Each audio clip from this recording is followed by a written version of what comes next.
Hi అండి, welcome to my channel. ఇవాళ మనం సైడ్ డిష్గా వైట్ రైస్, బగారా రైస్, చారు, పప్పుచారు, సాంబార్ ఏదైనా సూపర్ కాంబినేషన్లో సెట్ అయ్యే టేస్టీ అండ్ డెలీషియస్ చికెన్ ఫ్రైని తయారు చేసేసుకుందామండి.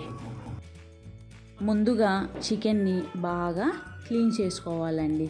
క్లీన్ చేసుకున్న చికెన్ని ఒక మిక్సింగ్ బౌల్లో మొత్తం యాడ్ చేసుకొని గడ్డ పెరుగుని 2 టేబుల్ స్పూన్స్, టర్మరిక్ పౌడర్ని 1.5 టేబుల్ స్పూను, రెడ్ చిల్లీ పౌడర్ని 2 టేబుల్ స్పూన్స్, కప్పుడు రుబ్బి పెట్టుకున్న జింజర్ గార్లిక్ పేస్ట్ని 2 table spoons, garam masala powder 2 table spoons, chicken masala powder 2 table spoons, rock salt కొంచెం వేసుకోండి.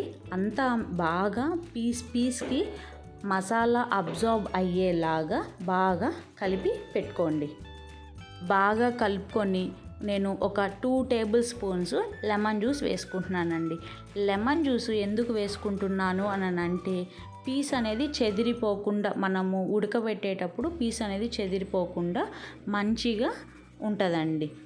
కలుపుకున్న తర్వాత మీరు రిఫ్రిజిరేటర్లో అయినా నార్మల్గా బయట అయినా పెట్టుకోవచ్చు. మనము కర్రీ చేసుకునే ముందు ఒక 2 అవర్స్ ముందు కానీ బాగా కలిపి మసాలా అంతా కలిపి పెట్టుకుంటే ముక్కకి బాగా పట్టి టేస్ట్ అనేది డబల్ అవుతుందండి.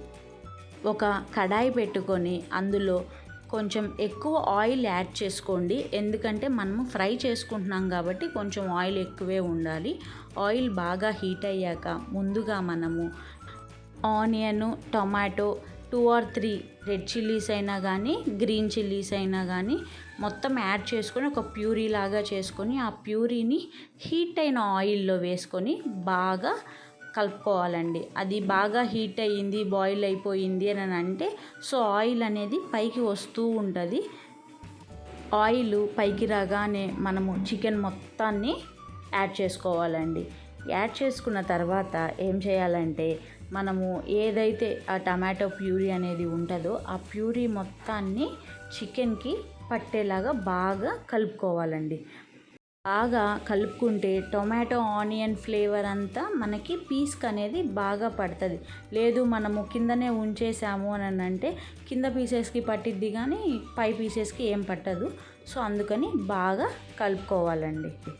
బాగా కలుపుకున్న తర్వాత మనకి చికెన్లో ఉన్న వాటర్ కంటెంట్, మనం వేసుకున్న ఆయిల్ 2 కలుపుకొని అది మంచిగా మగ్గుతుంది. మనం అంతవరకు మగ్గేంత వరకు వాటర్ అనేది ఏది వేయొద్దండి. ఆ ఆయిల్లోనే బాగా మగ్గాలి. మగ్గేంత వరకు వెయిట్ చేసి అప్పుడు ఆయిల్ అనేది బయటకి వస్తూ ఉంది అని అంటే ఒకసారి బాగా కలుపుకొని పీస్ ఇంకా ఉడకలేదు అని అనిపిస్తే మనము కొంచెం వాటర్ అనేది వేసుకోవాలండి. నాకైతే పీస్ ఇంకా ఉడకలేదు, నేను కొంచెం లైట్గా ఒక 1.5 టీ గ్లాస్ అనుకోండి అంత వాటర్ వేసుకున్నానండి. ఆ వాటర్ వేసుకొని బాగా మనము కలుపుకోవాలన్నమాట. బాగా కలుపుకొని మనము లో ఫ్లేమ్లో పెట్టండి. ఎందుకంటే ఇంకా ఫైనల్ స్టేజ్లో ఉంది, లో ఫ్లేమ్లో పెట్టండి. చికెన్ ఫ్రై తయారైపోయిందండి. Please subscribe to my channel. ఇలాంటి టేస్టీ అండ్ డెలీషియస్ రెసిపీస్ కోసం మీకు ఏదైనా రెసిపీస్ కావాలి అని అంటే కమెంట్ బాక్స్లో కమెంట్ చేసేయండి.